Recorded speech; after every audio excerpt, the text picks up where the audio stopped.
और मैं इस अति आनंद को ऐसे देख रही हूँ, शैलेंद्र भैया को और पंकज जी को सुनने के बाद, ये तो हिंदुओं के संकल्प की जीत है।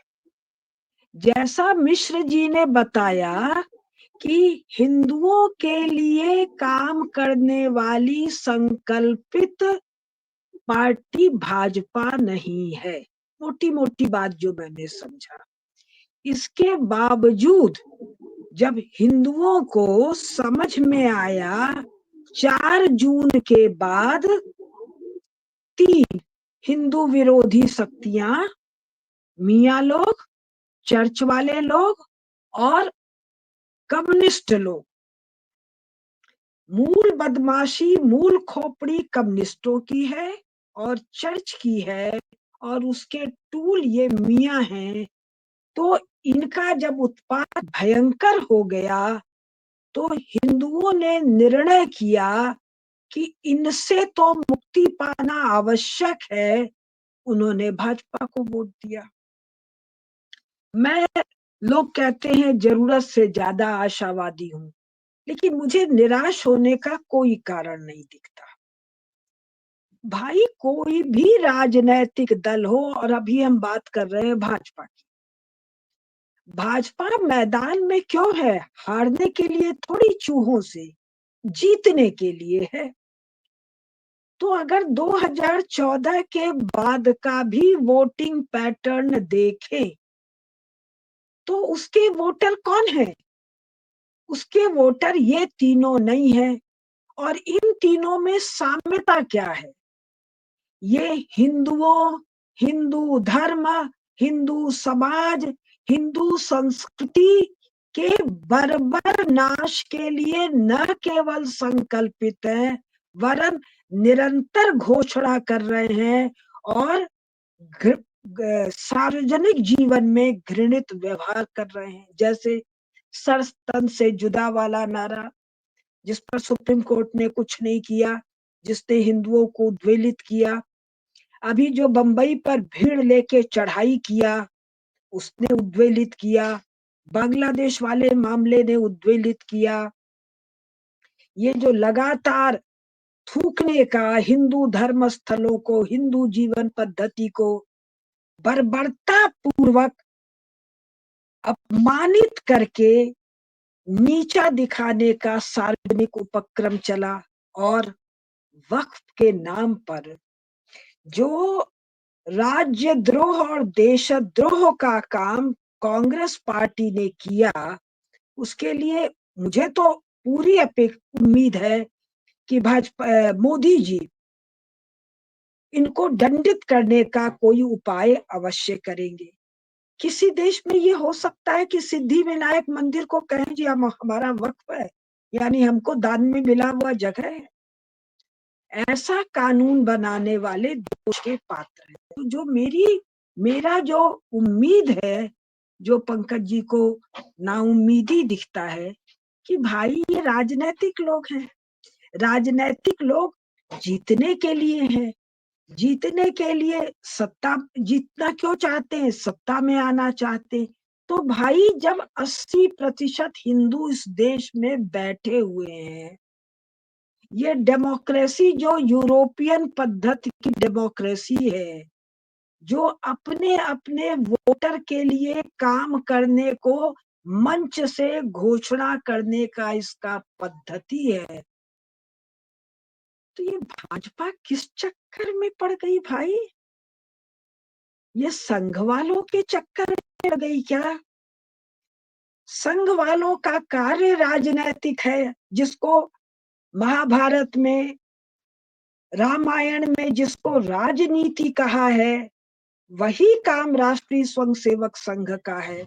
लेकिन अनेकानेक कारणों से राजनीति भी नहीं कहता है राष्ट्रीय स्वयंसेवक संघ, और धर्म भी नहीं कहता है। वो एक एब्सर्ड शब्द कल्चर का अनुवाद संस्कृति लेता है, कि हम संस्कृति के लिए काम करते हैं। वो उसकी कोई मजबूरी होगी या मूर्खता होगी या जो कुछ होगा,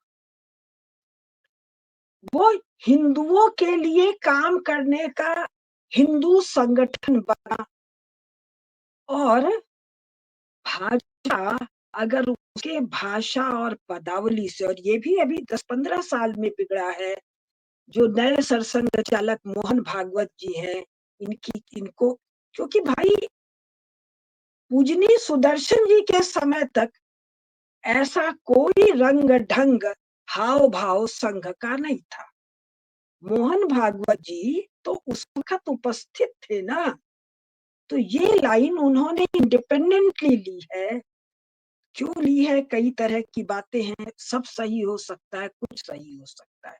तो मुख्य बात है, मुझे आशा है भाजपा भाजपा का शीर्ष नेतृत्व, मध्यम नेतृत्व, जमीन पर काम करने वाला, जिला स्तर, गांव स्तर पर काम करने वाला नेतृत्व अपने मतदाता को नाराज करे, ऐसी दुर्बुद्धि उसको संघ से मिल रही है क्या? कि सबका डीएनए एक है। किसका डीएनए एक है जी? जो कह रहा है हम बलात्कार करेंगे, जो कह रहा है हम सर तन से जुदा करेंगे, जो मंदिरों में मूर्तियों को तोड़ रहा है, जो आपके स्वयं सेवकों को मार रहा है, वो आपके लिए हिंदू है? तो फिर आपके लिए राक्षस कौन है? आपके लिए फिर शत्रु कौन है? आपके लिए फिर दुष्ट कौन है? फिर आप संगठन किसके लिए बना रखे हैं? सनातन धर्म, या जिसको आप संस्कृति कहते हैं, उस संस्कृति पर खतरा कौन है भाई इन तीनों के अलावा?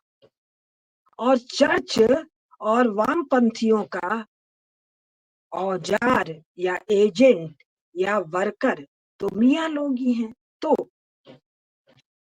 महाराष्ट्र की ये जो अद्भुत विजय है, जैसा शैलेंद्र भदिया ने बताया, उत्तर प्रदेश में भी बाई इलेक्शन में जीते, बिहार में भी बाई इलेक्शन में जीते, तो ये तो सब हिंदुओं का डीएनए एक है, उसके बावजूद जीते।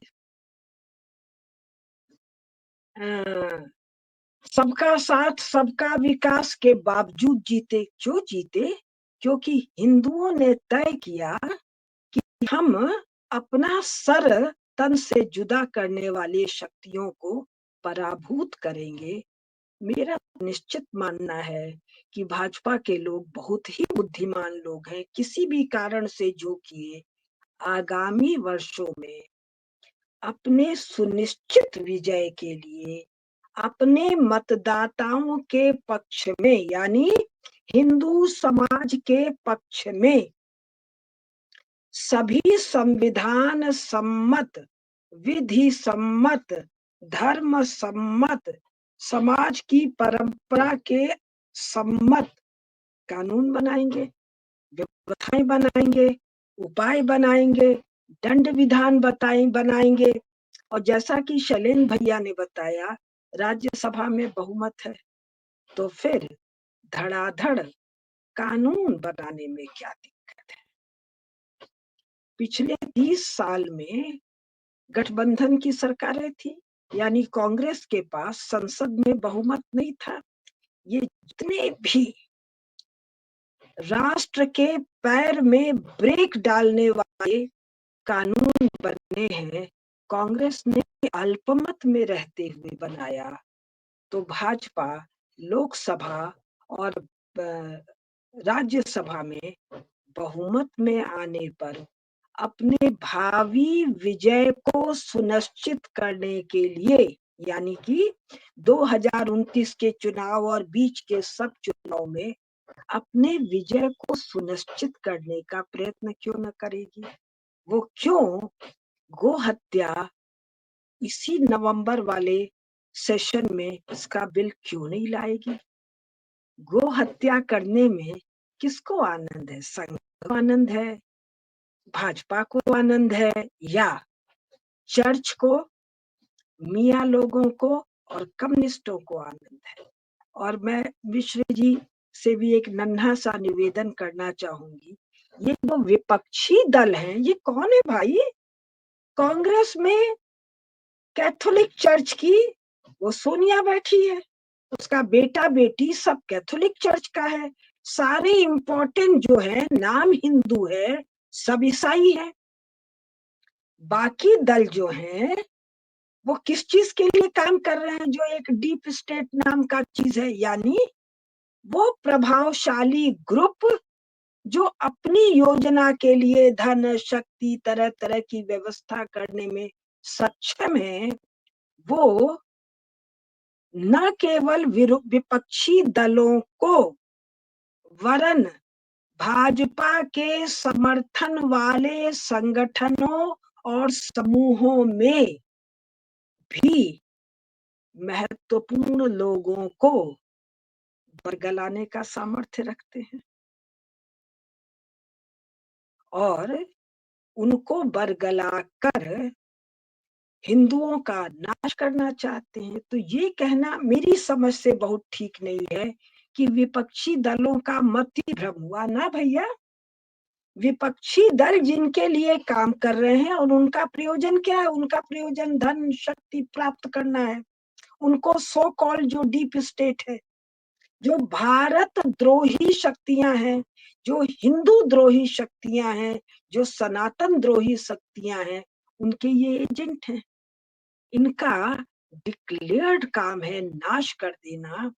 और इन सबको आशा किस बात में है, मोदी जी ये, मैं जब अभी हाल में दिल्ली गई 10-5 महत्वपूर्ण लोगों से सुनी तो मेरा माथा एकदम ठनक गया।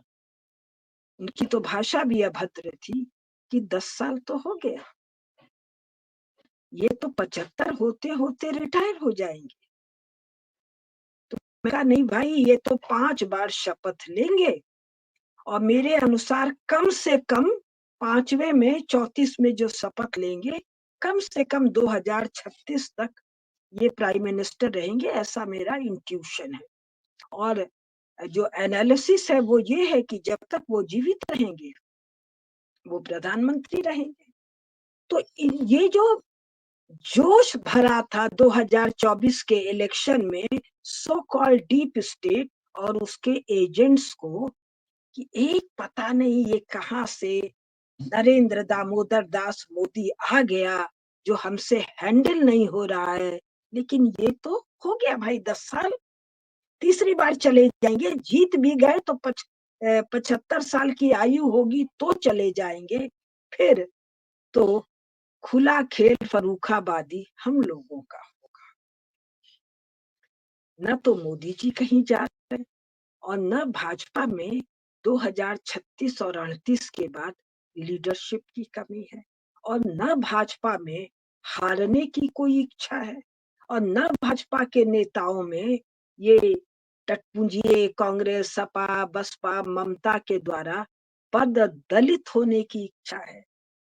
तो मैं तो मानती हूँ इनमें इतना कॉमन पॉलिटिकल सेंस है कि अपने मतदाता को प्रसन्न रखो। 2 4 5 उपाय फटाफट का। गो हत्या बंद करो भाई तुरंत।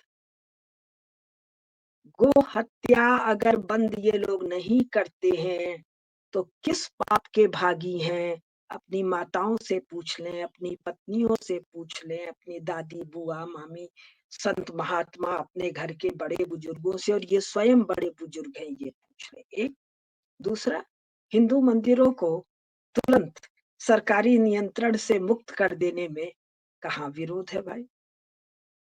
ये आप क्यों नहीं कर रहे हैं? ये क्यों नहीं कर रहे हैं? मैं तो कहूंगी अपने आदित्य जी से कि इस पर एक चर्चा करा लें। इसमें जो बात है पब्लिक फोरम में संघ की बड़ी भूमिका है। मंदिरों को जो सरकारी नियंत्रण से मुक्त नहीं किया जा रहा है, कहाँ तक सच है कहाँ तक गलत है, लेकिन ये इतना बड़ा वॉइस है कि इस पर चर्चा करके और शंका निवारण आवश्यक है। इसी प्रकार से कि हिंदू अपने धर्म का अध्ययन अपने बच्चों को नहीं कर सकते हैं, किंतु हिंदुओं के पैसे से बाइबल कुरान और लेफ्टिस्टों का पढ़ाया जाएगा, जिनका डिक्लेयर्ड ऑब्जेक्टिव है सर तन से जुदा तो छोटा है, नारकी जो बातें हैं वो सब यहाँ हो चुकी हैं। तो ये तीसरा शिक्षा वाला, इसी तरह के 8 10 12 कई बार आपके चैनल पर बात हो चुका है, अन्य चैनलों पर भी बात हो चुका है। भाई 2029 तक ये सब काम क्यों ना हो सकते हैं? अगर डिप्लोमेसी से नरेंद्र दामोदर दास मोदी जैसे समर्थ राजनेता पाकिस्तान को तोड़ सकते हैं। शी जिनपिंग के द्वारा जो हालत बिगड़ा हुआ है चीन विन में, वो काफी कुछ सोशल मीडिया में है। तो भारत में करने में जो भी बाधा है, बाधा केवल मन की सोच की है।